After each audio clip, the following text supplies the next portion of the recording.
রাষ্ট্রদ্রোহ ও অন্যায় প্রভাব খাটিয়ে প্রহসনের নির্বাচন দেওয়ার অভিযোগে রাজধানীর শেরেবাংলা থানার মামলায় গ্রেফতার হয়েছেন সাবেক প্রধান নির্বাচন কমিশনার কাজী হাবিবুল আউয়াল। তিনি আদালতে ডামি নির্বাচন করার কথা স্বীকার করেছেন।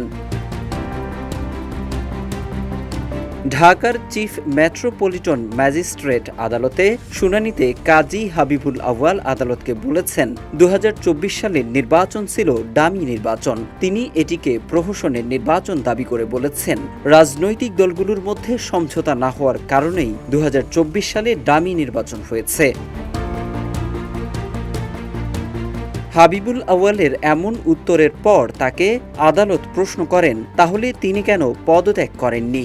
আদালতের করা এই প্রশ্নের জবাব এড়িয়ে যান সাবেক সিএসি। তিনি বলেন, অতীতে কোনো সিএসি পদত্যাগ করেননি।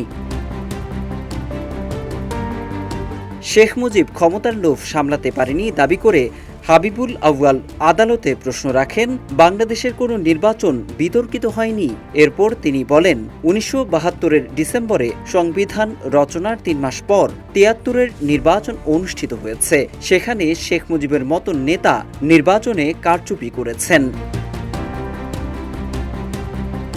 রান্নায় আমার ভালোবাসা Jamuna gas stove. Jamuna gas stove, আধুনিক, নিরাপদ ও দীর্ঘস্থায়ী। ডামি নির্বাচনের কথা স্বীকার করে সাবেক এই সিএসি বলেছেন, যখন রাতের বেলায় ভোট হয় তখন তিনি গভীর নিদ্রায় নিমগ্ন। এছাড়া বরিশাল সিটি নির্বাচনে মুফতি সৈয়দ ফয়জুল করিমের উপর হামলার প্রসঙ্গে করা মন্তব্যকে ভিন্নভাবে উপস্থাপন করা হয়েছে বলেও দাবি করেন তিনি।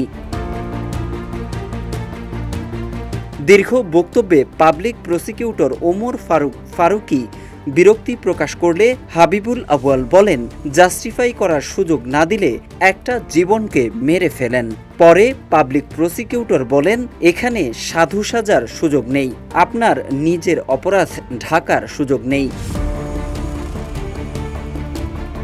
এদিন রিমান্ড শুনানির সময় পিপি ওমর ফারুকী বলেন, 2024 সালের ডামি নির্বাচনের আগে তিনি শেখ হাসিনাকে বলেন, সমস্যা নেই, আমি আপনাকে বিজয়ী ঘোষণা করে দেব, আর আপনি যে টাকা দেবেন তা পকেটে ঢুকিয়ে নেব। মোহাম্মদ সাইফুল ইসলাম, ইত্তেফাক।